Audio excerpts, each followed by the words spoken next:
मुझे यहाँ प्रतियोगिता में आने का पहली बार मौका मिला है और मेरी कहानी का शीर्षक है आसमान गिर रहा।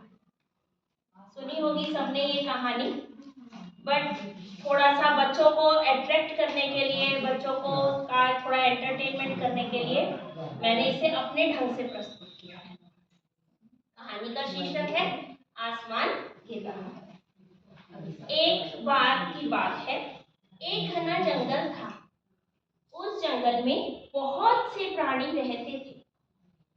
एक बार उस जंगल में बहुत तेज तूफान आया। पूरे जंगल में साए साए साए की आवाज गूंजने लगी। उस जंगल में एक डरपोक खरगोश भी रहता था। अब साए साए की आवाज सुनकर वो तो घबराने लगा। ये क्या हो रहा है?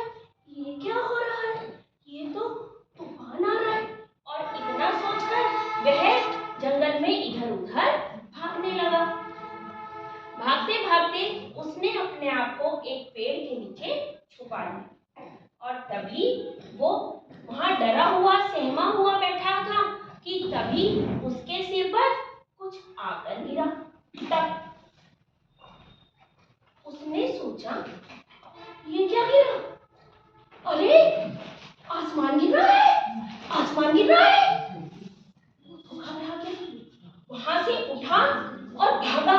अरे भागो भागो भागो भागो, आसमान गिर रहा है, भागो भागो भागो, आसमान गिर रहा है। भागता जा रहा था, भागता जा रहा था। रास्ते में उसे हिरन मिला। हिरन ने खरगोश को रोककर कहा, अरे भाई तुम कहाँ जा रहे हो? ऐसे क्यों भागे जा रहे हो?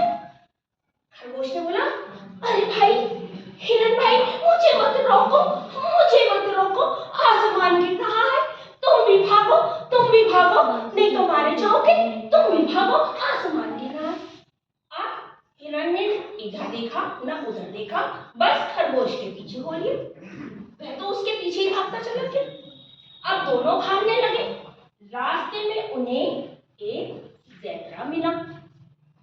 ज़ेब्रा उनसे बोला, अरे तुम दोनों कहाँ भागते जा रहे हो? ऐसा क्या हो गया जो भागते ही जा रहे हो? रुको। तो इस पर हिरन बोला, अरे ज़ेब्रा भाई, हमें मत रोको, हमें भागने दो, क्योंकि आसमान गिर रहा है। ये तो आसमान गिर रहा है और तुम्हें जान बचानी है तो तुम भी भागो, तुम भी भागो, आसमान गिर रहा है। इस पर ज़ेब्रा ने भी कुछ नहीं सोचा और वह भी उन दोनों के पीछे पीछे हो लिया। अब सभी जानवर, वो तीनों जानवर भागते चले जा रहे थे। अब उन्हें आगे मिले भालू दादा। भालू दादा ने उन सब तीनों को भागते हुए देखा तो भालू दादा ने पूछा, ए जानवरों, ए भाई, तुम कहाँ भागे जा रहे हो? कहाँ भागे जा रहे हो? तो खरगोश बोला, भालू दादा, भालू दादा, आसमान गिर रहा है, हमें मत रोको, और तुम्हें भी जान बचानी है तो तुम भी भागो, आसमान गिर रहा है। अब भालू दादा भी उनके पीछे पीछे हो लिए। अब सारे जानवर भागते भागते भागते भागते पहुंचे जंगल के राजा शेर के पास। शेर ने जब जानवरों को सबको भागते हुए देखा तो वह बोला, अरे तुम सब जानवर इतने घबराए हुए क्यों हो? मेरे राज्य में ऐसी क्या समस्या आ गई जो तुम इतना घबराए हुए हो? क्या हो गया है? क्या हो गया है? मुझे बताओ, मैं तुम्हारी समस्या का निदान सोचूंगा। तो खरगोश बोला, अरे महाराज, आप तो जंगल के राजा हैं, आप हमें बचाएं, क्योंकि आसमान गिर रहा है और वैसे तो आप भी भागे, आपकी भी जान खतरे में है, क्योंकि आसमान गिर रहा है। अब राजा सोच में पड़ गया, आसमान गिर रहा है, ये कैसे संभव है?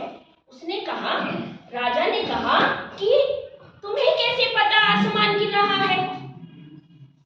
तो खरगोश ने बताया कि मैं ऐसे जंगल में था, मेरे सिर पर कुछ गिरा तब, और मुझे लगा कि आसमान गिर रहा रहा है और मैं भाग लिया और ये सभी जानवर मेरे साथ साथ भाग लिए। तो शेर ने कहा, अरे मूर्ख, ऐसा भी कभी संभव है?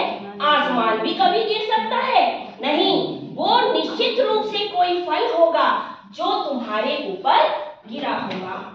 अब जानवरों की बात कुछ समझ में आई और उन्होंने सोचा, हाँ ये संभव है, ऐसा ही हुआ होगा।